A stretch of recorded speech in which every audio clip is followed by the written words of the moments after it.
जब मैं प्रार्थना कर रहा था तो पवित्र आत्मा ने मुझे बताया अभी कि बहुत सारी जो जो मैंने भविष्यवाणी किया था उसी समय पवित्र आत्मा ने उनको पूरा किया।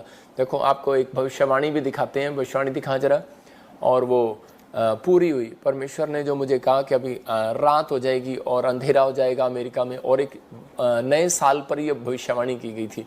और उसके बाद फिर मैंने मार्च में की और उसी समय परमेश्वर ने इसको पूरा किया।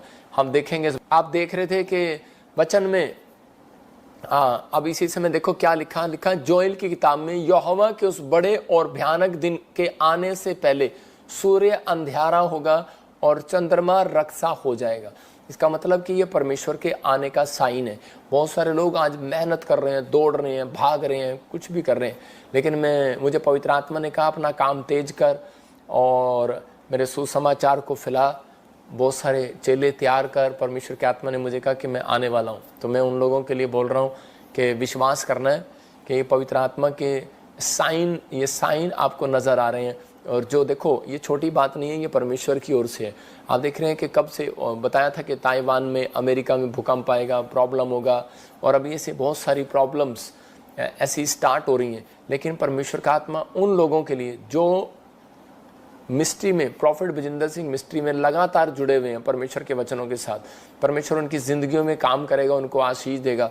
बहुत सारी इंटरनेट में प्रॉब्लम आने लगेंगी, अभी से कहते हैं कि बहुत सारी प्रॉब्लम आने लगेंगी। बहुत सारे लोग मोबाइल चला रहे हैं लेकिन उनके मोबाइल नहीं चल रहे। बहुत सारे लोग ऐसा काम कर रहे हैं लेकिन नहीं हो रहा। कहते गर्मी आएगी तो उसी समय गर्मियों में बहुत सारी गर्मी पड़ेगी। आप देखेंगे कि बहुत सारी सर्दी पड़ेगी, लेकिन लोग बोलते हैं कि ये तो हर साल होता है।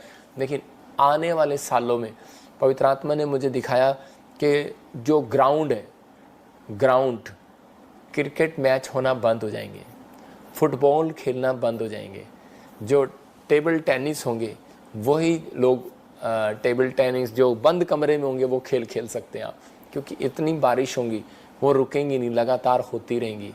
इतना गीला, इतना बाढ़ आ जाएगी, इतना कुछ आ जाएगा कि वो लोग बाहर निकलना मुश्किल होगा। इतनी गर्मी पड़ेगी कि आप एसी में बैठे होंगे तो वो कार का एसी, नई गाड़ी आप शोरूम से निकाल के लाएंगे लेकिन वो ख़राब हो जाएगी। मतलब इतनी गर्मी कि उसमें भी आपको गर्मी लगने लगेगी। मतलब इतना सब कुछ, ऐसा कुछ मौसम चेंज होने के लिए जा रहा है। पवित्र आत्मा ने मुझे दिखाया बहुत सारी बातें, और अभी आप सुनेंगे जल्दी कि मैं ऐसे देख रहा था कि जो लोग मुर्गों पर जिनका ज़्यादा जोर है, चिकन पर जिनका ज़्यादा जोर है, उनके लिए कि ऐसी कोई वायरस उससे फैलने वाला है। पशुओं से, पक्षियों से, कहते हैं कि जो जानवरों से कुछ आप सुनेंगे, फ्लड क्या होता है वो, ब्लू फ्लू, किसी से ब्लड फ्लू, ऐसा कुछ होने वाला है। पवित्र आत्मा ने मुझे दिखाया, मैं प्रार्थना कर रहा था तो मैंने ऐसे देखा। इसी समय पवित्र आत्मा उन लोगों को आशीष देना चाहता है कि जो लोग इस समय जुड़े हुए हैं और इस समय विश्वास करते हैं कि परमेश्वर है। मैं उनके लिए दुआ करता हूं जो लोग वचन को सुन रहे हैं। अब इसी समय आप बड़े मिराइकल को देखेंगे। पवित्र आत्मा ने क्यों रखा, आपको घबराने की जरूरत नहीं है। कुछ लोग सोचते हैं कि मुझे डर लग रहा है कि क्या होगा, बाइबल पढ़ता हूँ तो क्या होगा। कब हम कई बार मत्ती की किताब पढ़ते हैं, बाइबल में लिखा है एक जगह पर, कह रहा है कि जो विश्वास करता है, कह रहा है तुम उन समय में ऐसी घटनाएं सुनोगे, लेकिन कह रहा है तुम्हारे सिर का एक भी बाल बांका नहीं होगा। तो आपको बिलीव करना है, आपके सिर का एक भी बाल बांका नहीं होगा। आपको परमेश्वर संभाल कर रखेगा, सुरक्षा देगा। इसीलिए हम लोग प्रचार करते हैं कि ताकि आप लोग वचन को सुने और सुनने के बाद जब आप चर्च में आए तो आप अपनी ब्लेसिंग को देखें। तो आप विश्वास करें, आज पवित्र आत्मा आपकी जिंदगियों में चमत्कार करेगा। आइए अपने हाथों को उठाएं और परमेश्वर का धन्यवाद करेंगे। पवित्र आत्मा जी, मैं प्रार्थना करता हूं मेरे पिता परमेश्वर, जितने लोग आज तेरे वचन को सुनने के लिए पवित्र आत्मा भूखे और प्यासे हैं, इसी समय परमेश्वर की जिंदगियों में काम होने पाए, आशीष आने पाए पवित्र आत्मा जी आज। और इसी समय प्रभु तेरा अनुग्रह वाला हाथ, बरकत वाला हाथ, चंगाई वाला हाथ उनके ऊपर बना रहे, यीशु मसीह के नाम में आमीन। ये साल उनके लिए ब्लेसिंग का होगा। पवित्र आत्मा ने मुझे कहा कि जो लोग इस साल में, कहते हैं कि वचन के साथ, कहता है कि भक्ति के साथ इस समय भी लाइव जुड़े हुए हैं, आप समझ रहे हैं कि नहीं। पवित्र आत्मा ने मुझे कहा जो लोग इस समय लाइव जुड़े हुए, जो सेम परिस्थितियां 2020 में पवित्र आत्मा ने मुझे दिखाई थी, वो कुछ परिस्थितियां अलग तरीके से 2024 में सितंबर के बाद से बनने लगेंगी। बहुत सारे देशों में आप सुनने लगेंगे, और वो पूरा एक साल चलेगी, 2025 सितंबर तक चलेगी। याद रखना कि सितंबर मंथ, अक्टूबर, नवंबर, दिसंबर, कहता है वो मंथ परमेश्वर आपके लिए फिर से एक नए रास्ते खोलने का होगा। लेकिन ये प्रॉब्लम सितंबर से शुरू होगी इस बार, और आखिरी सितंबर तक 2025 तक चलेगी। लेकिन जो लोग ऐसे ही जुड़े रहेंगे, पवित्र आत्मा ने मुझे कहा उनके घर ब्लेसिंग आएगी यीशु मसीह के नाम में।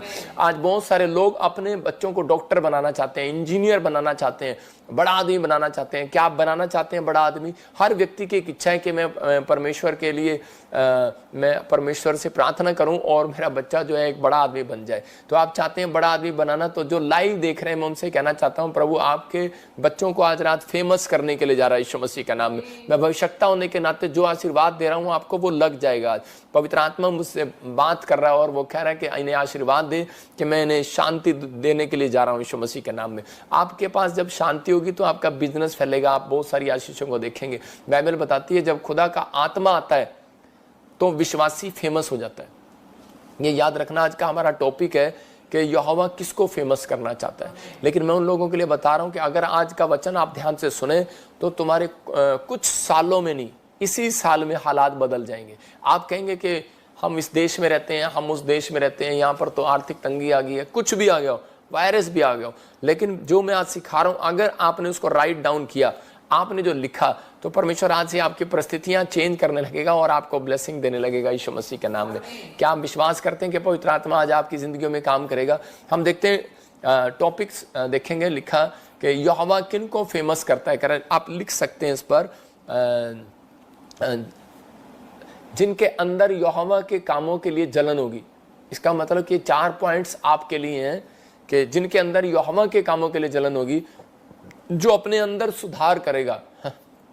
सुधार करता है सुधर जा, लिखने वाले, जो अपने अंदर सुधार करेगा और आत्मिक जीवन जीने की कोशिश करता है। आप समझ रहे हैं कि नहीं? एक तो अपने अंदर आत्मिक जीवन जीने की कोशिश करना, एक सुधार करना है, जो कैसे भी हालातों में डरता नहीं है और जो प्रभु पर भरोसा रखते हैं। मतलब कि विश्वास का वर्ड एक अलग लगता है कई बार बोलने में, भरोसा कई बार अलग लगता है, कि भरोसा जो अंत तक रखा जाता है। तो ये 4 पॉइंट्स आपको अपने दिमाग में डालना है, क्योंकि परमेश्वर का आत्मा पहले पॉइंट से मैं आपको बता रहा हूं कि वो जलन करने वाला परमेश्वर है। निर्गमन 20:5 में देखो क्या लिखा।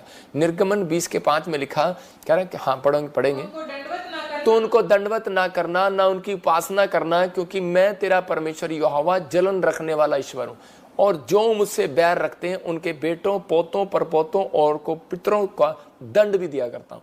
आज हमारे समाज में बोलते हैं कि हाँ हमारे पर पितर दंड आ गया, लेकिन वो कहता है कि मैं तुम्हारे पितरों को भी दंड दे सकता हूं। वो परमेश्वर है। आप समझ रहे हैं कि नहीं?